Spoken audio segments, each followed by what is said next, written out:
ug sa Espiritu Santo. Amen. Okay, mag-igsunan ang atong topic karon ay pesta mga kaigsunan.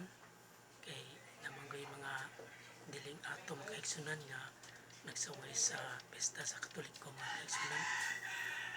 Sama ra nga ilang gisaway si Jesucristo mga kaigsunan. Kay si Jesucristo na mista mga kaigsunan. Iniyugan sa iyang mga ginikanan mga kaigsunan na si Santa Maria o si San Jose. Dito sila sa Jerusalem mga kaigsunan kay matag tuig pangilin sa pesta mga kaigsunan na 12 anyos pa siya mga kaigsunan. Mabasa nila sa Lucas 2:22 mga kaigsunan. Si Jesucristo nagwali nga to sa templo mga kaigsunan. 12 anyos pa siya may tungod sa pesta mga kaigsunan. Siya ito mga mabatid sa mga balaod mga kaigsunan. Tutudlo sa balaod nito sa templo mga kaigsunan. Gani pagkadako ni Jesucristo mga kaigsunan, wag siya makalimot nga namista gyapon siya mga kaigsunan.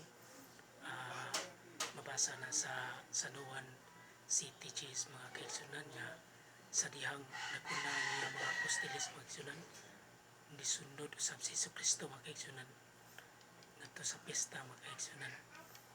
Wala siya magsaya mga kaigsunan kay ang mga Hudiyo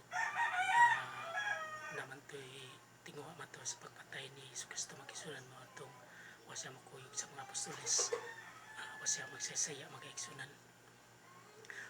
Namista gyud si Jesucristo mga kaigsunan.